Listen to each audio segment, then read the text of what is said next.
آپ نے کہا 2 بچے پیدا کرو, وہ 2 لڑکے ہوں گے یا لڑکیاں ہوں گی, یہ فیصلہ کون کرے گا؟ ہے بھائی. اگر آپ کہتے ہیں کہ کسی کے گھر میں 2 لڑکے ہو گئے تو اب لڑکی نہیں آنی چاہیے کیونکہ وہ تیسری ہو جائے گی, تو سوال پیدا ہوتا ہے کیا یہ نیچر کے خلاف نہیں ہے کہ ایک آدمی کو آپ بیٹی کی نعمت سے محروم کر رہے ہو؟ ہے بھائی, کیا گھر میں بیٹی کا وجود ضروری نہیں ہے؟ گھر تو عورت سے آباد ہوتا ہے, بیٹیوں سے جس طرح کی محبت باپ کو ملتی ہے وہ بیٹوں سے نہیں ملتی. اور اگر جن کے 2 بیٹیاں ہو گئی, بیٹا نہیں ملا, وہ کیا کریں گے؟ یعنی آپ نے قوم کو جب ایک نعرہ دیا ہے تو ان تمام اعتراضات کا جواب بھی تو دینا, کیونکہ یورپ نے یہ نعرہ دیا تھا, ان اعتراضات کا جواب نہیں دیا, لہذا ان کا خاندان کیا ہو گیا؟ برباد ہو گئے. وہ بعد میں پچھتا رہے ہیں کہ یار ہم نے کیا کس چیز پہ لگا دیا قوم کو. تو 2 بیٹیاں ہوں گی یا 2 بیٹے ہوں گے؟ اب جس کے ایک بیٹا ایک بیٹی ہو گئی اس کو تو چلو بیٹا بھی مل گیا, اور کیا مل گئی؟ بیٹی بھی مل گئی.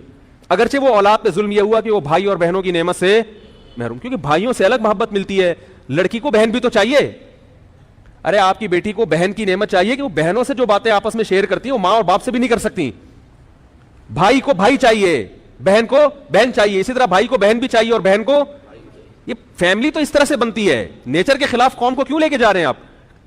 تو پہلا سوال یہ ہے میرا جناب جسٹس صاحب سے کہ آپ نے جو قوم کو کہا 2 بچے ہونے چاہیے, تو جن کے ایک لڑکا ایک لڑکی ہو گئی, ظلم تو ان پہ بھی ہوا کہ لڑکے کو بھائی نہیں ملے اور لڑکی کو بہن نہیں ملا, ظلم تو ان پہ بھی ہوا, چلو ہم نے مان لیا. لیکن باپ اور ان کی چلو پھر بھی ایک بیٹا ایک بیٹی مل گئے ماں باپ, جن کے 2 بیٹیاں ملی وہ بیٹے سے کیا ہو گئے؟ محروم. ان کا بڑھاپا کیسے ہوگا؟ ان کو گورنمنٹ کھلائے گی کیا؟ اب گورنمنٹ پہ اتنا بوجھ ڈال رہے ہو, مقصد گورنمنٹ پہ بوجھ کو کم کرنا ہے بھائی, ٹھیک ہے, لیکن اس سے گورنمنٹ کا بوجھ کم ہوگا یا بڑھے گا؟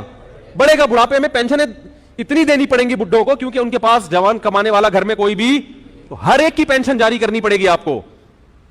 ابھی تو مخصوص قسم کے لوگوں کی پینشن, رکشے والے کو بھی پینشن دینی پڑے گی, جمعدار کو بھی پینشن دینی پڑے گی, ٹیکسیاں چلا رہے ہیں ان کو بھی پینشن دینی پڑے گی, کیونکہ گھر میں بیٹا کمانے کے لیے نہیں ہے. اس کا جواب چیف جسٹس کے پاس بولو بھائی نہیں ہے.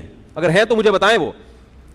دوسری بات یہ کہ جن کے بیٹی پیدا ہو گئی بیٹا نہیں ہے, اب ایک ہی حل ہے بیٹے کے لیے کہ وہ الٹرا ساؤنڈ کریں ایک بیٹی کے بعد, اگر بیٹی نکلی دوسری تو اس کو قتل کر دیں ماں کے پیٹ میں, جیسے کہ انڈیا اور چائنا میں ہندو لوگ کرتے ہیں, انڈیا میں اور چائنا میں چائنیز کرتے ہیں.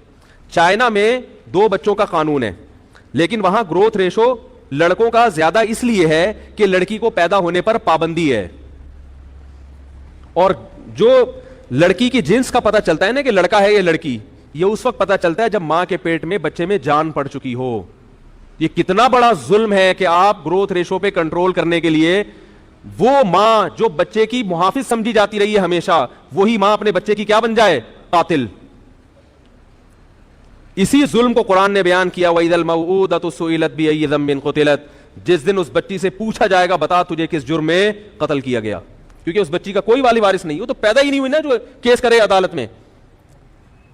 تو آپ یہ ظلم پہ لوگوں کو لے کر آ رہے ہو, کیونکہ یہ ایسا ہوگا, کوئی بھی اس پہ راضی نہیں ہوگا کہ میری صرف بیٹیاں ہوں, ہر آدمی کو بیٹا چاہیے.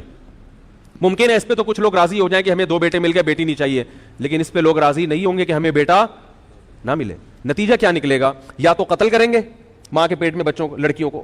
گورنمنٹ کتنے ہی قانون بنا لے کہ قتل نہ کرو, مگر ہر آدمی قتل کرنے کی کوشش کرے گا, کیونکہ نیچر کے خلاف لے کے جا رہے ہو نا آپ. جیسے کہ انڈیا میں حکومت نے قانون بنائے کہ بیٹی کو قتل نہ کیا جائے, مگر پھر بھی مائیں کیا کرتی ہیں؟ اگر ماں نہیں کرتی شوہر کرواتا ہے زبردستی, مارو اس کو ماں کے پیٹ میں. اور کتنے دردناک اذیتناک طریقے سے قتل کیا جاتا ہے. میرے پاس کیسز آتے ہیں, بعض مائیں کرتی ہیں تو پچھتاتی ہیں بعد میں, بچے کی سانس اکھڑتی ہے ماں کے پیٹ میں, پتہ چلتا ہے کہ جان جا رہی ہے کسی کی. تو یہ گناہ کس کے کندھوں پہ ہوگا؟ چیف جسٹس کے, جو یہ قوم کو کیا سکھا رہے ہیں کتنے بچے ہوں. تو جتنے کروڑوں لڑکیاں ماں کے پیٹ میں قتل ہوں گی نا لڑکے کی لالچ میں, کیونکہ جب 2 ہی ہیں تو اب تو بھائی ایک آدھ تو بیٹا چاہیے. تو اس کا چیف جسٹس کے ذمہ جواب کیا ہے؟ قرض ہے. اور دوسرا طریقہ یہ کہ قتل تو نہیں کریں گے, مگر 2 جب ہو گئے تو 2 بیٹیاں ہوئی تو بھائی جس کے بیٹیاں ہوئی ہیں اس کو یہ اجازت دی جائے کہ آپ مزید بچے اس لالچ میں پیدا کر سکتے ہیں کہ کیا ہو جائے؟ بیٹا. تو نتیجہ یہ نکلے گا کہ جن کے 2 بیٹے ہو گئے وہ نسل رک گئی, جن کے بیٹیاں ہوئی تو وہ نسل چلتی رہے گی. تو 6 8 بیٹیاں ہوں گی بیٹے کی لالچ میں, تو گروتھ ریشو مرد اور عورت کا وہ نیچرل نہیں رہے گا. لڑکیاں دھڑام سے اور لڑکے مارکیٹ میں شارٹ ہو جائیں گے. اس کا بھی جواب کسی کے پاس, یہ تو ابھی ابتدا عشق خیر ہوتا ہے کیا, آگے دیکھیے ہوتا ہے کیا. یہ میرے دلائل ابھی شروع نہیں ہوئے ہیں. نہیں آ رہی بات, یہ جو 2 بچوں والا فلسفہ ہے نا، اس کے خلاف ابھی میں نے دلائل شروع نہیں کیے، تو کچھ اور بھی کچھ سوالات ہیں. ایک اور سوال کر لیتا ہوں. نمبر 2، چیف جسٹس صاحب طریقہ بھی بتائیں کہ 2 بچوں کے بعد حمل روکا کیسے جائے، ایسا کوئی طریقہ جو صحت کے لیے نقصان دہ نہ ہو. کسی کا باپ بھی ایسا طریقہ آج تک ایجاد نہیں کر سکا کہ حمل بھی روکا بھی جائے اور صحت کو نقصان نہ ہو. وہ گورے نہیں کر سکے ایسا کوئی طریقہ. میرے پاس ریٹن میں گوروں کے ڈاکٹروں کے انگلش میں حوالے ان کی کتابوں کے ساتھ موجود ہیں، جو نوبل انعام یافتہ ڈاکٹر ہیں. وہ کہتے ہیں کہ آج تک کوئی ایسا طریقہ ایجاد نہیں ہوا کہ آپ حمل روکنے کی کوشش کرو اور مرد یا عورت کی صحت کو نقصان نہ ہو. یہ ہو نہیں سکتا کیونکہ یہ نیچرل ہے نا. دیکھو ہم جب روٹی کھاتے ہیں تو ہمارے ایک فوراً معدے میں تیزاب بننا شروع، جو روٹی کو ہضم کرے. اگر آپ روٹی کا نوالا چباؤ اور نگلنے سے پہلے باہر پھینک دو تو میدا کیا ہو جائے گا؟ خراب، کیونکہ نیچر کے آپ کیا چل رہے ہو؟ خلاف. اسی طرح اگر آپ نگل لو، یعنی اگلا اسٹیپ کیا ہے؟ روٹی کو چبانے کے بعد نگلنا. نگلنے پر پابندی لگاؤ گے روٹی کو تو مصیبت. اگر آپ نگلنے تو حکم دو، گورنمنٹ حکم دے کہ نگل تو لو، مگر اس کو ہضم کرنے پر گورنمنٹ کی طرف سے کیا ہے؟ پابندی. نقصان ہوگا کہ نہیں ہوگا؟ یا ہضم پر تو پابندی ہے، آگے واش روم جا کے اسے پاس کرنے پر بولو نا بھائی پابندی، پھر بھی مصیبت. کیا مطلب؟ جو کام نیچرل ہوتا ہے نا، پھر آگے اس کے جو جو نتیجے نیچرل نکلتے ہیں، کہیں بھی آپ بریک لگاؤ گے تو ڈسٹرب کون ہوگا؟ انسان کی باڈی. یہ جو اللہ نے میاں بیوی کا تعلق رکھا ہے نا جنسی، یہ تب تعلق ہوتا ہے تو یہ نیچر ہے کہ اس کے نتیجے میں حمل ٹھہرتا ہے. پھر جب حمل ٹھہرتا ہے تو یہ نیچرل ہے کہ وہ بچہ دنیا میں آئے گا. جب بچہ دنیا میں آئے گا تو نیچرل ہے کہ ماں کی چھاتیوں میں دودھ پیدا ہوگا. کسی بھی اسٹیپ پہ آپ بریک لگاؤ گے تو بیڑا غرق ہوگا عورت کا.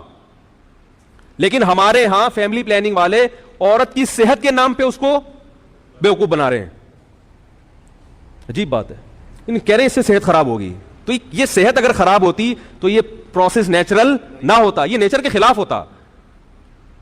سمجھ میں آ رہی ہے بات؟ تو جج صاحب یہ بتائیں گے کہ وہ کون سا طریقہ ہے جس کو اختیار کیا جائے گا اور صحت خراب نہیں ہوگی. میری نظر میں صرف ایک ہی طریقہ ہے، وہ یہ کہ میاں بیوی ایک دوسرے کے قریب آنا چھوڑ دیں. اس کے علاوہ کوئی بھی طریقہ نہیں ہے. تو پھر آلٹرنیٹ راستہ جج صاحب کے ذمے ہے کہ جب مرد اپنی خواہش پوری نہیں کرے گا تو وہ کہاں جائے گا؟ پھر وہ کیسے اپنی خواہش پوری کرے گا؟ یہ سوال کس کے ذمے ہے؟ جج صاحب کے ذمے، کہ وہ اخبار میں اناؤنس کریں گے کہ میں نے یہ اسٹیٹمنٹ تو دے دی ہے کہ 2 بچے اچھے، مگر ان تمام سوالات کے جواب کہ جو مرد شادی کرنا چھوڑ دیں یا بیگم کے پاس جانا چھوڑ دیں تاکہ بچہ نہ ہو، تو ان تمام حضرات سے گزارش ہے کہ وہ میرے پاس تشریف لائیں. میں نے اس کا کوئی ایسا آلٹرنیٹ نکالا ہے، کیونکہ مرد کو جب خواہش پیدا ہوگی تو پھر بیوی کے پاس جانا بھی کیا ہے؟ نیچرل ہے. اگر وہ نہیں جائے گا تو اس کی صحت کو کیا ہوگا؟ تبھی تو کنواروں کے منہ تو دیکھو بیچاروں کے، یہ جتنے چھڑے چھاٹ ہیں ان کے چہروں پہ رونق نہیں ہوتی. میں نے تو جس کنوار میں شکل دیکھ کے بتا دو کنوارا ہے سالا، چہروں پہ رونق ہی نہیں ہے.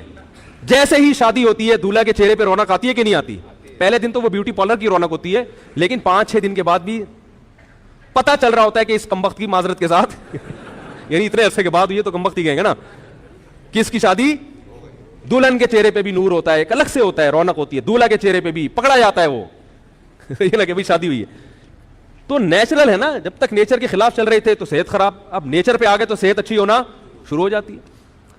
تو جج صاحب اس کا حل بتائیں گے کہ جانا چھوڑ دیں، پرہیز کرنا شروع کر دیں. تو جج صاحب کے پاس اس کا آلٹرنیٹ، گورے کے پاس تو ہے، انہوں نے زنا کے سینٹر کھول دیے. انہوں نے کہا شادی نہ کرو، اولاد پیدا نہ کرو، یہ کام کرتے رہو بیٹھ کے. ہمارے پاس تو میرے بھائی ایسا کوئی آلٹرنیٹ نہیں ہے. تبھی پھر ان میں زنا کاری کی وجہ سے دوسری بیماریاں پھیل گئیں. صحیح ہے نا. بعض لوگ یہ کہتے ہیں کہ وہ تو ان ساری چیزوں کو نہیں مانتے پھر بھی اتنی لمبی عمریں کیوں ہوتی ہیں. بھائی بیماری کا ایک سبب ہوتا ہے مگر صحت کے 100 اسباب ہوتے ہیں. میں کہتا ہوں اگر وہ ان چیزوں پہ نہ پڑتے تو ان کی عمر اگر آج 80 سال ہو رہی ہے تو 100 سال سے اوپر جاتے وہ لوگ.